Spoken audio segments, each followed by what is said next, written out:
पनवेल, नवी मुंबई, रायगड परिसरातील बातम्या पाहण्यासाठी आमच्या मी साक्षीदार या यूट्यूब चॅनलला सबस्क्राईब करा. जेसीबीचा बकेट पायाच्या मांडीमध्ये घुसून एक इसम भिंतीमध्ये दबला गेल्याने रुग्णालयात उपचार सुरू असताना त्याचा मृत्यू झाला. या अपघाताप्रकरणी 17 मार्च रोजी खान्देश्वर पोलीस ठाण्यात जेसीबी चालक आशिष रेजा राहणार जावळेगाव याच्या विरोधात गुन्हा दाखल करण्यात आला. 12 मार्च रोजी अमोल अर्जुन राठोड वय 36 हा ओमकार कन्स्ट्रक्शन कंपनीतर्फे काम चालू असलेल्या बालाजी सिम्फनी सुकापूर येथे रस्त्यालगत जेसीबीच्या सहाय्याने नाल्याचे काम करत असताना तो सुपरवायझर म्हणून रस्त्यालगत उभा होता. यावेळी जेसीबीचा फावडा त्याच्या कमरेजवळ उजव्या पायाच्या मांडीमध्ये घुसला आणि तो बाजूला असलेल्या भिंतीमध्ये दबला गेला. त्यामुळे या अपघातात त्याला गंभीर दुखापती झाल्या.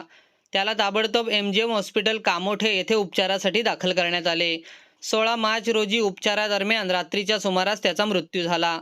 या प्रकरणी जेसीबी क्रमांक MS46BZ 7725 वरील चालक आशिष रेजा याच्या विरोधात खान्देश्वर पोलीस ठाण्यात गुन्हा दाखल करण्यात आला. या प्रकरणी पोलीस अधिक तपास करत आहेत.